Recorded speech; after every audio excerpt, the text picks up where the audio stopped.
license? It's right here, officer. Light's a little much, don't you think? Hand it out. Now. All right. Got it. Name matches? You'll see it does. You done blinding me? Look at me. I am. The patrol car's red and blue lights sliced through the humid evening air, reflecting off the wet asphalt like scattered jewels. A gray sedan pulled slowly to the curb on Riverside Boulevard, its turn signal blinking with mechanical patience. Behind the wheel sat a man who appeared to be nothing more than an ordinary rideshare driver completing another mundane shift. His face was partially hidden behind a cloth mask, his eyes trained forward, his hands positioned carefully at 10 and 2 on the steering wheel. The officer who approached the vehicle walked with the unmistakable swagger of someone who believed himself to be in complete control. His flashlight beam swept across the driver's side window, lingering there with deliberate intensity. He tapped on the glass with his knuckles, the sound sharp and commanding in the quiet residential street. License and registration now. The driver's window descended smoothly. The man inside reached carefully toward his glove box, moving with exaggerated slowness to avoid any possible misinterpretation of his actions. He retrieved the documents and extended them toward the officer with both hands visible. "Good evening, officer. May I ask what this stop is regarding?"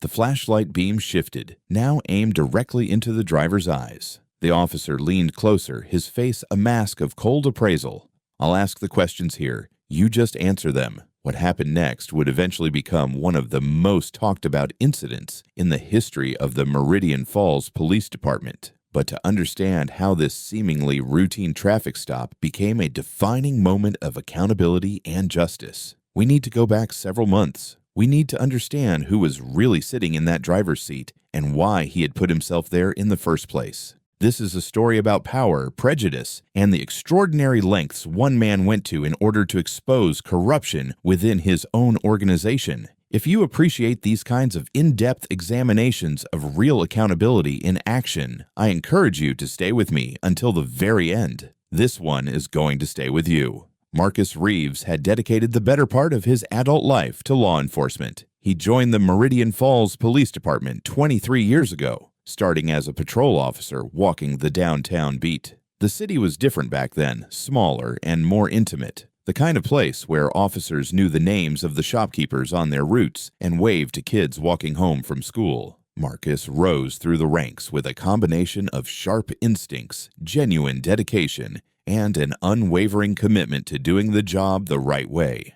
He became a detective after 6 years on patrol, spending another 7 years investigating everything from burglaries to homicides. The cases that stayed with him longest were always the ones involving abuse of authority. He had seen firsthand what happened when people with badges forgot that their power was borrowed, not owned. From detective, Marcus moved to sergeant, overseeing a team of younger officers and trying to instill in them the same principles that had guided his own career. 4 years later, he was promoted to lieutenant, and finally, 9 years ago, he was appointed chief of police. At 52 years old, Chief Marcus Reeves was a tall man with broad shoulders and a quiet strength that commanded respect without demanding it. His hair had grayed at the temples, and deep lines around his eyes spoke to countless late nights reviewing case files and difficult conversations with grieving families. He wore his authority like a well-tailored suit, comfortable but never casual. The Meridian Falls Police Department employed just over 300 officers serving a city of approximately 180,000 people. It was large enough to have all the complexities of urban policing, but small enough that Marcus still recognized most of the faces he passed in the hallways of the central precinct. For the most part, Marcus was proud of his department.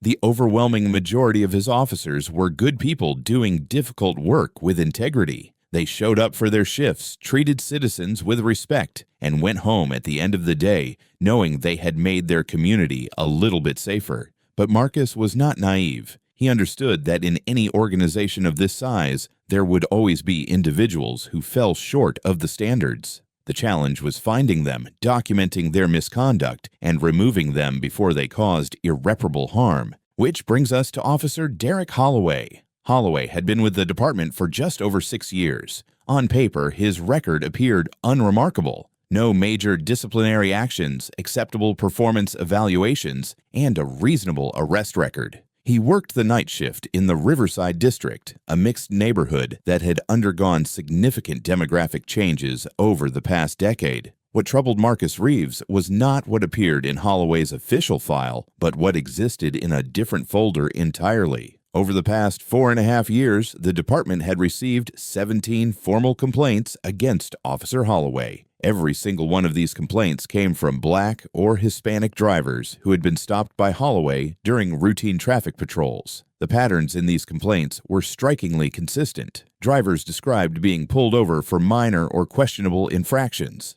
They reported being spoken to with hostility and disrespect. Several mentioned that Holloway had searched their vehicles without clear legal justification. A few described being handcuffed and detained for extended periods before being released without any charges filed. Yet despite the volume and consistency of these complaints, none of them had resulted in meaningful disciplinary action, and Marcus Reeves understood exactly why. Derek Holloway was careful. He knew the system, knew where the boundaries were, and knew how to operate just inside them. During his stops, he never used explicit racial slurs. He always had some procedural justification ready to explain his actions. A taillight that appeared dim, a lane change without proper signaling, failure to come to a complete stop at an intersection. His body camera footage, in the cases where it existed, showed an officer who was curt and unfriendly, but who never crossed the obvious lines that would make termination a straightforward matter. He knew what words to avoid. He knew what phrases to use. He had learned how to weaponize the gray areas of police protocol against the very people he was supposed to protect. Internal Affairs had investigated several of the complaints, but without concrete evidence of discriminatory intent, they could not build a case strong enough to survive the inevitable union grievance process. It was the officer's word against the citizen's word, and in that contest, the officer almost always won. Marcus Reeves had watched this pattern unfold with growing frustration. He had reviewed the complaint files personally, reading each account and recognizing the same thread of humiliation and powerlessness running through all of them. These were not criminals. These were ordinary people going about their lives who had been stopped, harassed, and sometimes detained for no reason other than the color of their skin.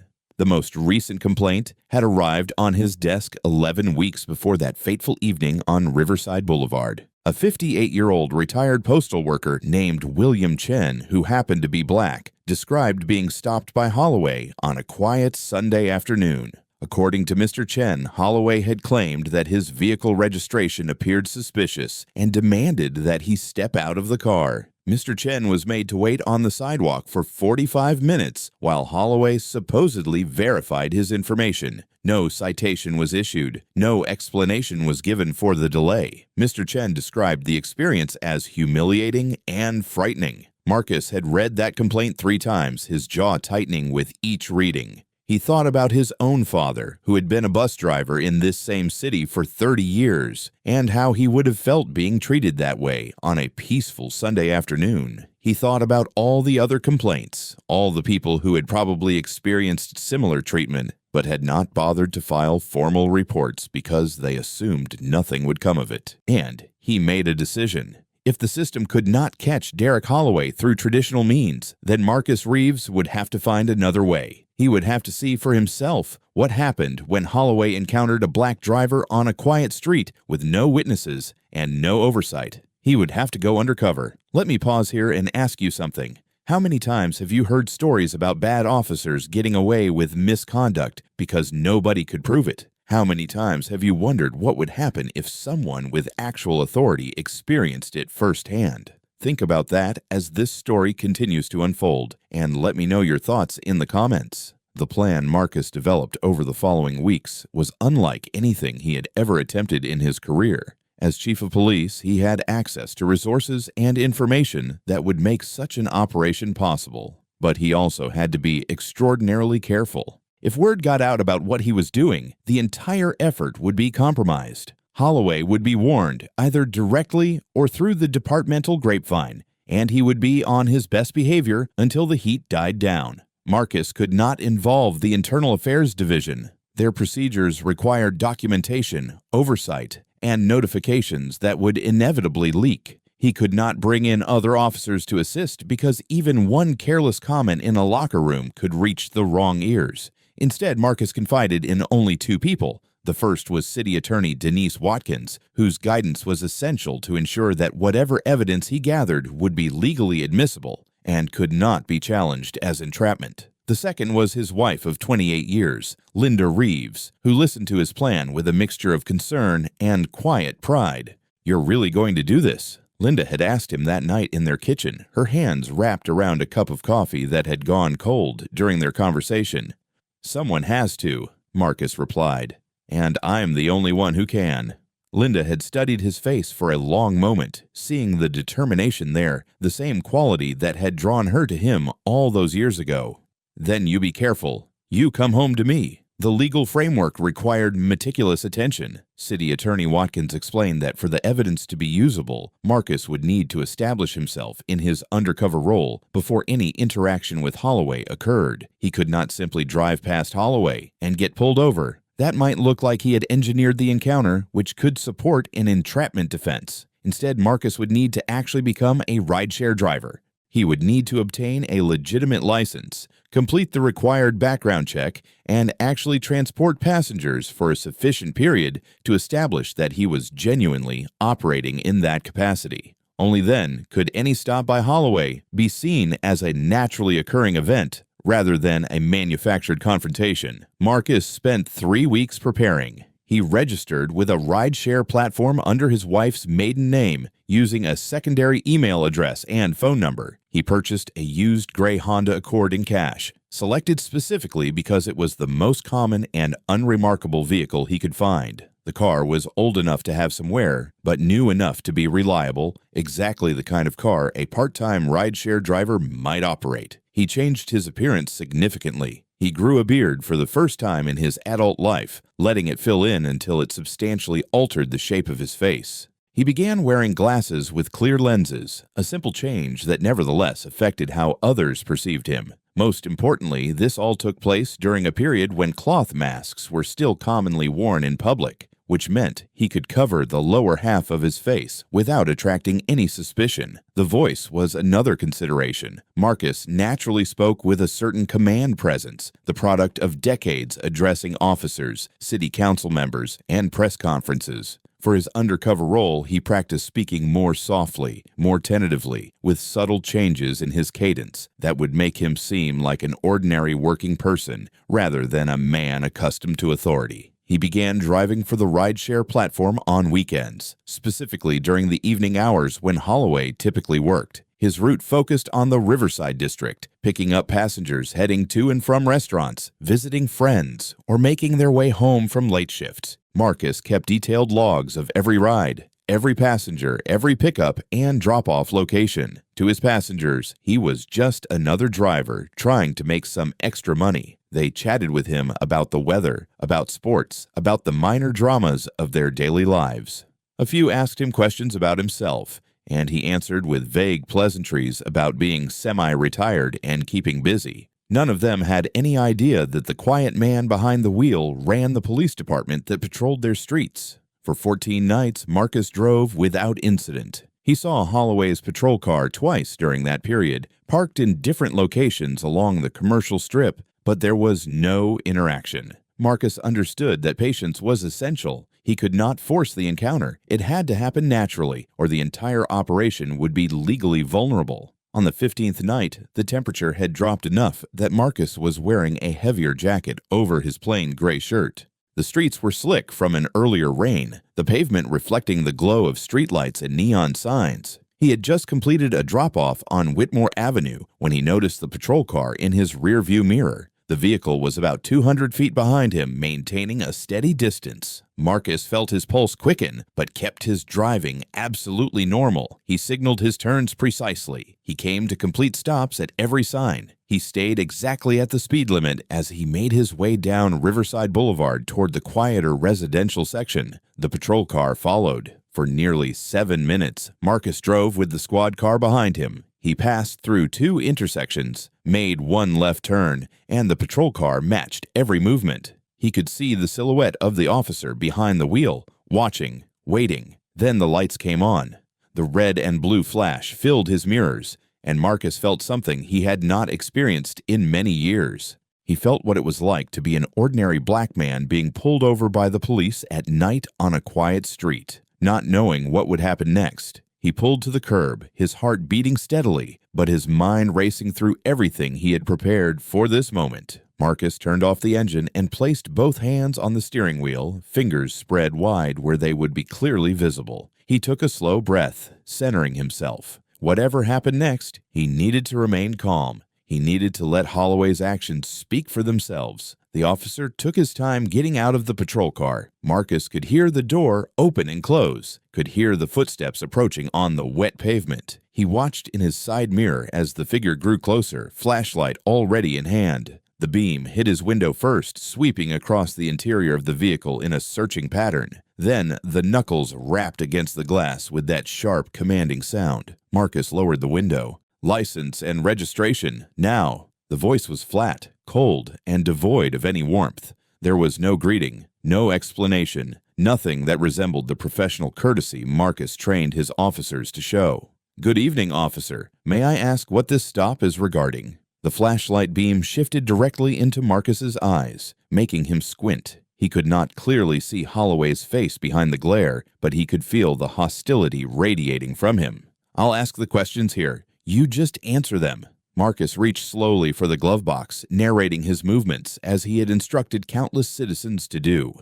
"I'm going to open the glove box now to get my registration. Is that all right?" No response. Just the flashlight beam, unwavering. He retrieved the documents and handed them through the window. Holloway snatched them without a word and examined them under his flashlight. The name on the license was Marcus Johnson, the surname from a cousin Marcus had not seen in years. The address was a rental property on the other side of town. "Marcus Johnson," Holloway read aloud. "You live on Greenfield Road?" "Yes, sir." "What are you doing in this neighborhood at this hour?" "I'm a rideshare driver. I just dropped off a passenger on Whitmore Avenue. I'm heading home now." Holloway made a small sound, something between a grunt and a scoff. "Rideshare driver, right. Wait here." He walked back to his patrol car, carrying Marcus's license and registration with him. Marcus watched in the mirror as Holloway climbed into his vehicle and presumably began running the information through his computer system. The wait began. 5 minutes passed, then 10. Marcus sat perfectly still, his hands still visible on the steering wheel. The night was quiet except for the occasional passing car and the distant barking of a dog somewhere in the neighborhood. He could feel the dampness from the earlier rain seeping into the air, a chill that had nothing to do with the temperature settling into his bones. At 15 minutes, Marcus began to understand more deeply what the citizens who had filed complaints against Holloway had experienced. There was something profoundly unsettling about sitting in your own vehicle, having done nothing wrong, waiting for someone else to decide your fate. The power imbalance was absolute. You could not leave. You could not demand answers. You could only wait. After 22 minutes, Holloway returned. He approached the window again, but this time he did not hand back the documents. Instead, he leaned down slightly, his face now visible in the ambient light. He was a white man in his early 30s with short brown hair and a face that might have been handsome if not for the permanent sneer that seemed etched into his features. "Step out of the vehicle." Marcus's chest tightened. "May I ask why, officer? Have I done something wrong?" "I said step out. Now." Marcus opened the door slowly and climbed out of the car. The night air hit his face, cool and damp. He stood beside the vehicle, unsure where to position himself, aware that every movement he made could be interpreted as threatening. "Turn around, hands on the car." "Officer, I don't understand what's happening. I was just driving home." "I'm not going to tell you again. Turn around and put your hands on the vehicle." Marcus complied. He placed his palms flat on the cold metal roof of the Honda, his fingers spreading automatically. He felt Holloway move behind him, felt the rough hands patting down his sides, his back, his legs. "What's under your jacket?" "Just a shirt, officer." Holloway pulled the jacket open anyway, checking for himself. Finding nothing, he turned his attention to the vehicle.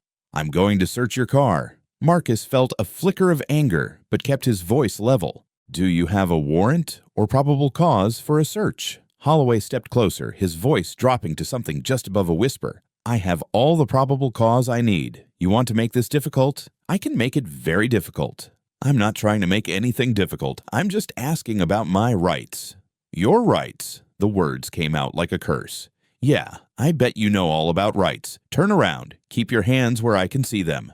Marcus turned. He watched as Holloway opened the driver's side door and began rifling through the interior. The officer checked under the seats, opened the center console, pulled down the sun visors. He found nothing because there was nothing to find. Just the standard items of a rideshare driver, a phone mount, some napkins, a charger cable. But Holloway was not finished. He moved to the back seat, checking the floor mats and running his hands along the upholstery. Then he popped the trunk and spent another 5 minutes examining its empty contents. The entire process took nearly 12 minutes, and throughout it all, Marcus stood on the sidewalk with his hands visible, watched by occasional passing drivers who slowed to observe the scene. When Holloway finally closed the trunk, he walked back to where Marcus was standing. His face was hard, frustrated. He had found nothing, but that did not seem to diminish his hostility.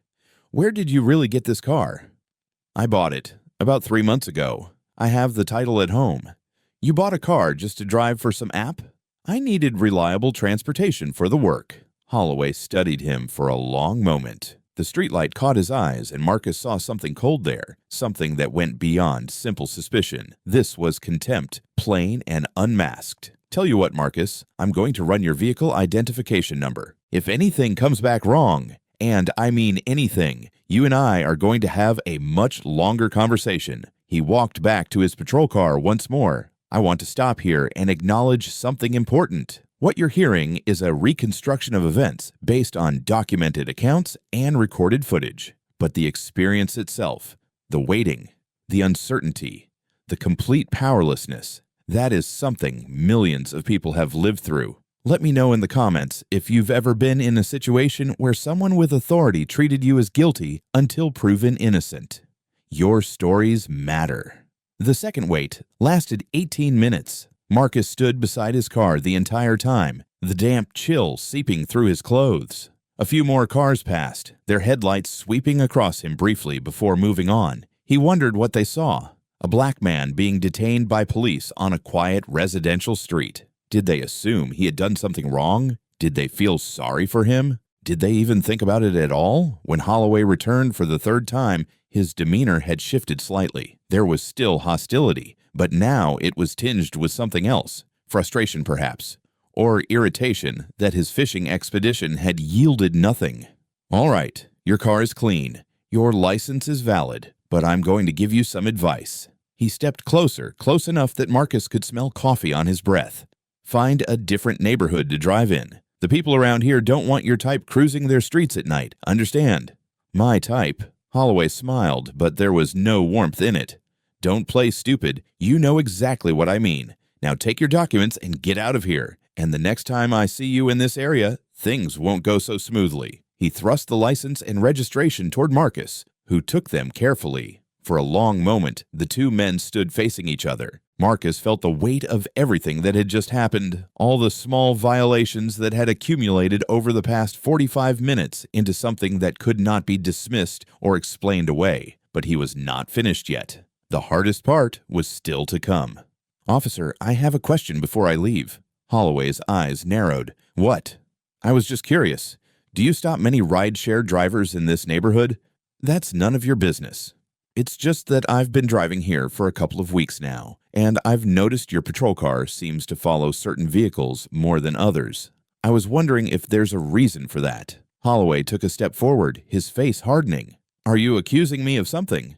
"I'm just asking a question." "Well, here's your answer. I stop whoever I want to stop whenever I want to stop them. And if you don't like it, you can file a complaint. We both know how far that'll get you." He smiled again, that same cold smile. Then he turned and walked back to his patrol car. A moment later, the engine started and the vehicle pulled away from the curb, disappearing around the corner at the end of the block. Marcus stood alone on the sidewalk, the night suddenly very quiet. He looked up at the streetlight overhead, then down at his own hands, still holding his license and registration. He thought about all the people who had stood in this exact position before him, who had experienced the same treatment and gone home with no recourse, no evidence, and no power to change anything. But this time was different. This time, there was evidence. What Officer Derek Holloway did not know, what he could not have known, was that the gray Honda Accord contained 3 concealed cameras. One was mounted in the dashboard, disguised as a standard GPS device. Another was hidden in the rearview mirror, aimed at the driver's side window. The third was positioned in the back seat, providing a wide-angle view of the vehicle's interior. These cameras had been recording in high definition from the moment Marcus left his house that evening. They had captured every moment of the stop, from Holloway's initial approach to his final threatening words. The audio quality was exceptional, picking up not just the words, but the tone, the contempt, the barely concealed hostility. Additionally, Marcus was wearing a small recording device clipped inside his jacket. Backup audio that would corroborate everything the cameras had captured. Every instruction, every question, every threat was now preserved in digital form, time-stamped, and ready for review. Marcus climbed back into his car and sat for several minutes, processing what had just occurred. His hands were steady, but his mind was racing. The stop had gone almost exactly as he had expected based on the complaint files he had studied. The pretextual reason for the stop, the extended wait, the search without consent or probable cause, the hostile questioning, and finally the warning to stay out of the neighborhood. But there was one element he had not anticipated. Holloway's final words about stopping whoever I want had been delivered with a confidence that suggested he truly believed he was untouchable. After years of complaints that went nowhere, after investigation that failed to produce consequences, he had come to believe that the system would always protect him. He was about to discover how wrong he was. Marcus drove home that night through quiet streets, the weight of what he had witnessed settling into his thoughts. When he pulled into his driveway, Linda was waiting at the kitchen window. She opened the door before he reached it, her eyes searching his face for signs of the encounter. "It happened," he said simply. She nodded and stepped aside to let him in. "Tell me everything." They sat at the kitchen table for the next 2 hours while Marcus recounted every detail. Linda listened without interruption, her expression shifting from concern to anger to something that looked like grim satisfaction. When he finished, she reached across the table and took his hand. "So, what happens now?" "Now we build the case, and then we end his career." The following Monday, Marcus arrived at the precinct before dawn. He had spent the weekend reviewing the footage from all 3 cameras, synchronizing the audio from his personal recorder, and preparing a comprehensive timeline of the incident. The evidence was overwhelming. There was no possible interpretation that could paint Holloway's behavior as acceptable or within department guidelines. But Marcus knew that the evidence alone would not be enough. He needed to construct a case that would withstand scrutiny, not just from internal affairs, but from the police union, from defense attorneys, and from anyone who might try to characterize the operation as entrapment or misconduct by the chief himself. This is where City Attorney Denise Watkins became essential. Not being wanted in the neighborhood, she stopped writing and looked up. "He really said that? On camera?" "He did." "And the search of the vehicle?" "No consent, no probable cause. I asked him directly if he had a warrant, and he responded with a threat." Watkins leaned back in her chair, tapping her pen against the legal pad. "The entrapment defense won't hold. You established yourself as a legitimate rideshare driver for 2 weeks before this encounter. You didn't do anything to provoke the stop. You were driving normally, obeying all traffic laws. Holloway chose to pull you over based on his own initiative. That was the goal. What about the other complaints? Can we introduce those as pattern evidence? I've compiled a file with all 17 complaints. The similarities are striking. Same time of day, same neighborhood, same demographic of complainants, same type of procedural violations." Watkins nodded slowly. "This is going to be a significant case. The union will fight it, but with this footage, I don't see how they can claim the termination is unjustified. The civil rights violations alone could expose the city to federal scrutiny. I want him gone. Certification revoked. I don't want him working in law enforcement anywhere." That's a realistic outcome given what I've seen here, but we need to handle the rollout carefully. If this goes public before we've completed the internal process, it becomes a media circus, and that could actually help Holloway by shifting the narrative to how he was treated rather than what he did. They spent the next 3 hours mapping out the procedural steps. Internal Affairs would need to be formally notified, but the investigation would be expedited given the quality of the evidence. A disciplinary hearing would be scheduled, where Holloway would have the opportunity to respond to the charges with union representation present. Based on the evidence, termination would be recommended, followed by proceedings to revoke his state certification. Throughout it all, Marcus kept returning to one thought. For years, citizens had complained about Holloway's behavior, and for years, the system had failed them. Now, finally, there would be consequences. Not because of a policy change or a training initiative, but because someone with power had experienced firsthand what those citizens had endured. It should not have required that, but at least it had worked. The news of an impending investigation reached Holloway through unofficial channels 3 days later. Marcus had expected some leakage. In a department of 300 officers, complete secrecy was nearly impossible. But by that point, the formal process had already begun, and there was nothing Holloway could do to derail it. What Holloway did not know, what no one outside of a very small circle knew, was the identity of the rideshare driver he had stopped that night on Riverside Boulevard. Internal Affairs had the footage, but they had been instructed to keep the identity of the complainant confidential pending the disciplinary hearing. As far as Holloway was concerned, some random driver had managed to record their encounter and had filed an unusually detailed complaint. He was wrong about almost everything. The disciplinary hearing was scheduled for a Thursday afternoon in the 4th floor conference room of the Central Precinct. Marcus had delegated the presentation of evidence to Internal Affairs Captain Angela Moreno, a 20-year veteran with a reputation for thorough and impartial investigations. The hearing would be overseen by Deputy Chief Robert Torres, who would make the final recommendation regarding employment status. Marcus had considered attending the hearing in person, but decided against it. His presence might raise questions before the reveal that could complicate the proceedings. Instead, he waited in his office, monitoring the situation through periodic updates from Captain Moreno. Holloway arrived at the hearing with his union representative, a veteran officer named Paul Dennison, who had handled dozens of similar proceedings over his career. Dennison was known for his aggressive defense of accused officers, often focusing on procedural technicalities rather than the substance of the allegations. They took their seats at the conference table, facing Captain Moreno and Deputy Chief Torres. A court reporter was present to create an official transcript, and a video camera recorded the proceedings for the record. This hearing is convened to address allegations of misconduct against Officer Derek Holloway. Badge number 4471, Captain Moreno began. The specific allegations include conducting a traffic stop without valid justification, detaining a citizen without probable cause, searching a vehicle without consent or warrant, and making statements that constitute harassment and intimidation based on protected characteristics. Dennison leaned forward. My client denies all allegations and maintains that his actions during the stop in question were consistent with department policy and applicable law.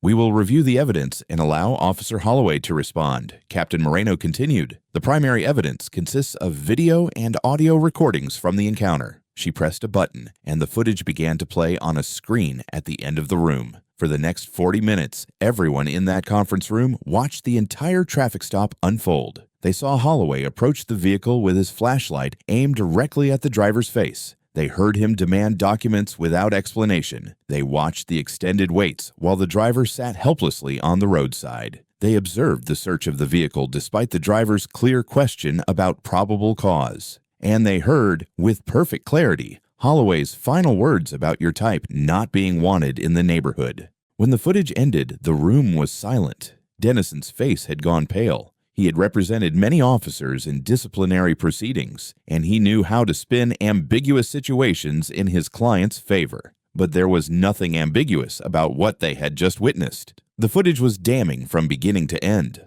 Officer Holloway, Captain Moreno said, "Do you wish to respond to the evidence presented?" Holloway's jaw was tight, his eyes fixed on the table in front of him. When he spoke, his voice was strained. I was conducting a routine traffic stop. I observed what appeared to be a tail light malfunction and initiated the stop accordingly. The video shows no evidence of a tail light malfunction. The vehicle's lights are clearly visible and functioning throughout the approach. It appeared to flicker from my position. And the search of the vehicle. What probable cause did you have? Holloway hesitated. The driver was acting nervous, fidgeting, looking around. In my experience, that can indicate concealment of contraband. The footage shows the driver sitting completely still with his hands on the steering wheel for the entire duration of the stop. At no point does he display any of the behaviors you described. That's what I observed. Captain Moreno made a note on her pad. And your final statements to the driver, the references to your type, and the warning to stay out of the neighborhood. Holloway's face reddened. I was advising him about local conditions. There had been some car thefts in the area. I was trying to help. That's not what the recording suggests. It appears you were making a threat based on the driver's race. I never mentioned race. You didn't have to. The implication was clear. The hearing continued for another hour, with Dennison attempting various procedural challenges, all of which were overruled. When the session finally concluded, Deputy Chief Torres announced that a recommendation would be issued within 72 hours.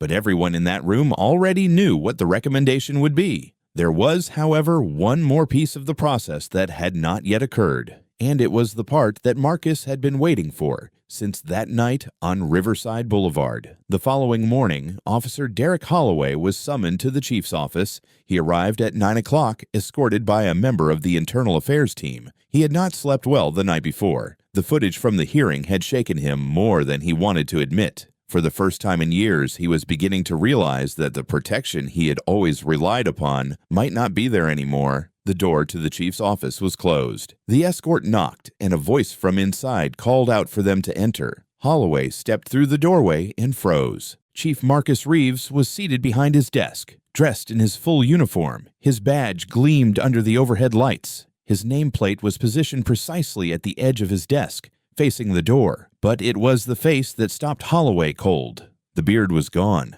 The glasses were gone. The mask was gone. But the eyes were exactly the same. Those calm, patient eyes that had watched him through a car window 2 weeks earlier while he issued threats and conducted an illegal search. The rideshare driver was the chief of police. Holloway's mouth opened, but no words came out. His face cycled through a series of expressions: confusion, disbelief, dawning horror, and finally something that looked like fear.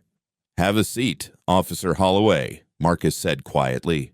Holloway did not move. He could not move. His mind was still trying to process what he was seeing, trying to reconcile the quiet driver he had harassed with the man now sitting behind the most powerful desk in the department. "I said sit down." Slowly, Holloway lowered himself into the chair across from the desk. His hands were trembling slightly, a detail that Marcus noticed but did not acknowledge. "I'm sure you have questions," Marcus continued.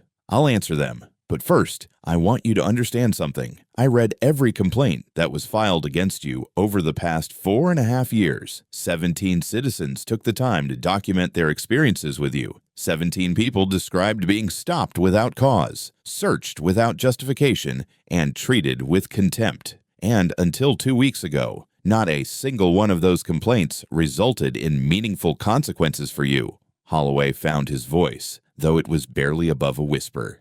"You set me up." "No, I did my job. You set yourself up by doing exactly what you've been doing for years. The only difference is that this time, I was the one you did it to. And unlike those 17 citizens, I had the authority to make sure there would be consequences. This is entrapment. My lawyer will argue." "Your lawyer can argue whatever he wants. I established myself as a legitimate rideshare driver for 2 weeks before our encounter. I didn't do anything to provoke the stop. I wasn't speeding. I wasn't violating any traffic laws. I wasn't behaving suspiciously. You chose to pull me over. You chose to conduct an illegal search. You chose to make threats. Every decision was yours." Marcus leaned forward slightly. "I watched the hearing footage. I heard your explanations. The flickering tail light that wasn't flickering. The nervous behavior that didn't exist. The friendly warning about car thefts that sounded exactly like a racial threat. You've been telling those lies for so long that you probably believe them yourself. But the cameras don't lie, and neither does the audio." Holloway's face had gone from pale to something approaching gray. "What happens now?" "Deputy Chief Torres will issue his recommendation this afternoon. Based on the evidence, it will be termination. You'll have the opportunity to appeal through the union grievance process, but I can tell you now that you won't win. The footage is too clear, and the pattern of prior complaints provides all the context anyone needs to understand what kind of officer you've been. I've been a good cop, 6 years without a major incident. 6 years of incidents that just never stuck. That's not the same thing. Marcus's voice hardened. Do you understand what you did to those people? Not just the 17 who filed complaints, but all the others who didn't bother because they assumed nothing would happen. Every time you pulled someone over for driving while black, every time you made them feel like criminals in their own neighborhood, you weren't just violating their rights. You were making my job harder. You were making every good officer's job harder. You were proving that the people who distrust us have good reasons for that distrust. Holloway said nothing. For the first time since entering the office, he actually looked defeated. There's one more thing, Marcus said. After your termination is finalized, the city will be filing paperwork to revoke your state law enforcement certification. You won't be able to work as a police officer anywhere in this state. And I will be contacting neighboring states to ensure they're aware of your record in case you try to get hired elsewhere. You're destroying my career over one traffic stop. I'm ending your career because of 6 years of traffic stops that were never about traffic. The only reason I had to go undercover is because you were too smart to get caught by normal means. You knew what to say and what not to say. You knew how to make it your word against theirs. But you forgot one thing. You forgot that eventually you might stop someone who had the power to stop you back. Marcus stood, signaling that the conversation was over. Your badge and weapon will be collected by Internal Affairs. You'll be escorted out of the building. I suggest you use the time before your appeal hearing to think carefully about what kind of man you want to be going forward, because the man you've been, that man is finished. Holloway rose slowly from his chair. He stood for a moment, looking at Marcus with an expression that was difficult to read. Anger, certainly, humiliation, but also, perhaps, the faintest glimmer of recognition that the career he had built on intimidation and abuse had finally caught up with him. He left without another word. The video of the traffic stop was released to the public 3 weeks later, after the internal disciplinary process had concluded. Derek Holloway had been officially terminated, his union appeal denied on the grounds that the evidence was incontrovertible. His state certification was revoked following a separate administrative hearing,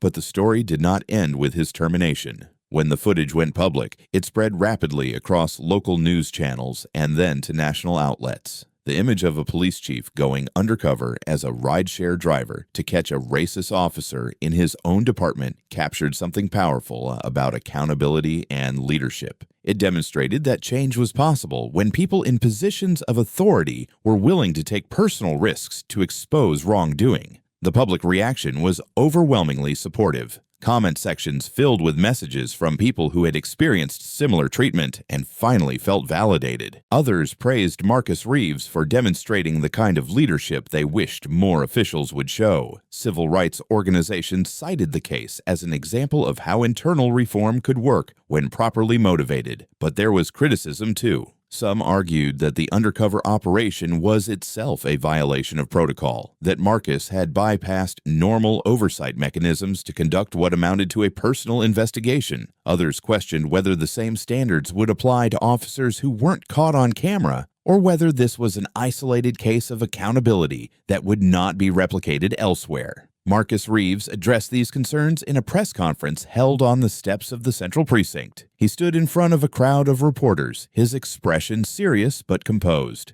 "What I did was unusual," he acknowledged. "I don't recommend that every police chief in America put on a disguise and start driving for rideshare companies. But I do recommend that every leader in every organization takes seriously the complaints that come across their desk. I had 17 complaints against Officer Holloway. 17 citizens told me, in their own words, that something was wrong. For too long, those complaints weren't enough to produce change. I decided to find out for myself whether those citizens were telling the truth. They were." He paused, looking out at the assembled reporters. "The difference between me and the people who filed those complaints is that when Officer Holloway harassed me, I had the power to do something about it afterward. Most people don't have that power. That's what makes this so important. Our job as law enforcement is to protect everyone, not just the people who have power and connections. When we fail to do that, we fail everyone." In the weeks that followed, the Meridian Falls Police Department implemented several new policies. Body camera requirements were strengthened, with mandatory activation during all traffic stops and citizen encounters. The complaint review process was restructured to give greater weight to pattern evidence, allowing multiple complaints against the same officer to be considered collectively rather than in isolation. New training programs were introduced focusing on bias recognition and de-escalation techniques. These changes did not happen because of a single traffic stop. They happened because the traffic stop exposed what had been allowed to continue for too long. Sometimes it takes a dramatic moment to illuminate problems that have been hiding in plain sight. As for Marcus Reeves, he continued serving as chief of police for another 4 years before retiring at the age of 56. In his retirement announcement, he reflected on the undercover operation as one of the defining moments of his career. "I think about that night a lot," he said. "Standing on the sidewalk with my hands visible, waiting for someone else to decide whether I could go home. That's what it feels like to be powerless. That's what it feels like to be seen as a threat instead of a person. I already knew that intellectually, but experiencing it changed something in me. It reminded me why I became a police officer in the first place. Not to have power over people, but to use whatever power I had to protect them." He smiled slightly. "Besides, I found out I was a pretty good rideshare driver, 4.9 star rating. Not bad for a cop." Let me close with a question for you. What would you have done in Marcus Reeves's position? If you knew there was an officer in your department targeting people based on their race, and the normal systems had failed to stop him, would you have taken the risks he took? Would you have put yourself in that position to prove what was happening? These are not easy questions. They don't have simple answers. But they're worth asking because the answers reveal something important about what we expect from people in positions of authority. Marcus Reeves could have waited for the system to work. He could have filed reports, requested additional investigations, and hoped that eventually someone would catch Derek Holloway in the act. That's what most leaders would have done. It's what the policies and procedures expected him to do. Instead, he chose to become the evidence himself. He chose to experience what his citizens were experiencing, to feel the fear and humiliation and powerlessness that comes with being targeted for who you are rather than what you've done. And then he used his authority to ensure that it never happened again, at least not by that officer. There's something profound in that choice. It suggests that true leadership isn't just about managing systems and enforcing rules. It's about being willing to step outside your comfort zone, to take personal risks, and to put yourself in the shoes of the people you serve. Derek Holloway thought he was untouchable. He thought the system that had protected him for years would continue to protect him forever. He was wrong. He was wrong because one man decided that protecting his citizens was more important than following the expected protocols. Badges and uniforms don't make people good or bad. Character does. Choices do. Every person who puts on a uniform makes a choice every day about what kind of officer they're going to be. Derek Holloway made his choice, and it led him to a career-ending disgrace. Marcus Reeves made a different choice, and it led him to become the kind of leader that his community needed. The question for all of us, whether we wear uniforms or not, is what choices we're making every day. Are we using whatever power we have to protect the vulnerable, or are we using it to protect ourselves? Are we willing to take risks for what's right, or are we waiting for someone else to go first? Marcus Reeves went first. And because he did, 17 citizens finally had their experiences validated. One corrupt officer lost his ability to harm anyone else. And an entire department was reminded of what it means to serve with integrity. That's the power of one person deciding that enough is enough. If you found this story meaningful, I'd appreciate it if you'd share it with someone who might need to hear it. And if you haven't already, consider subscribing so you don't miss future stories about accountability, justice, and the extraordinary moments when people choose to do the right thing. Because in the end, that's what all of these stories are really about. They're about choices. The choices that define us, the choices that expose us, and the choices that sometimes, just sometimes, change everything.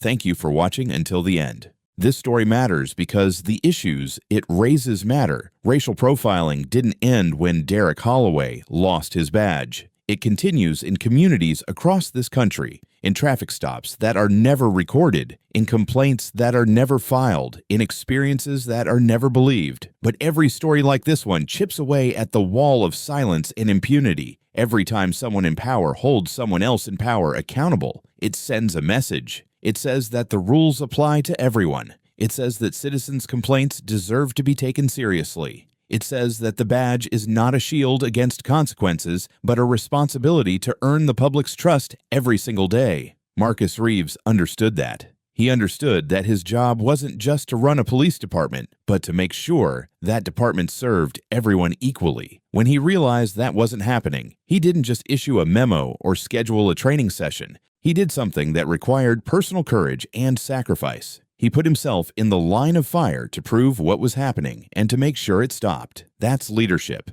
Not the kind you read about in management textbooks, but the kind that actually changes things. The kind that people remember.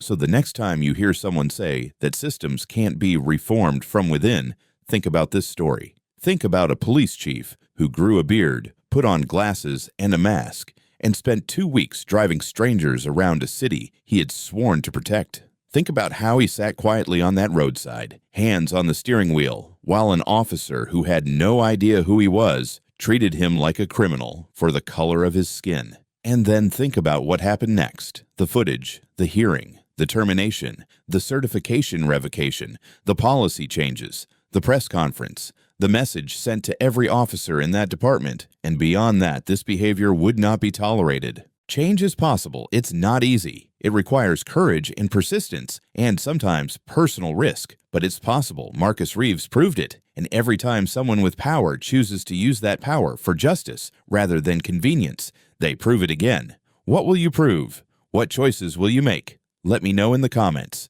I read them all. Until next time.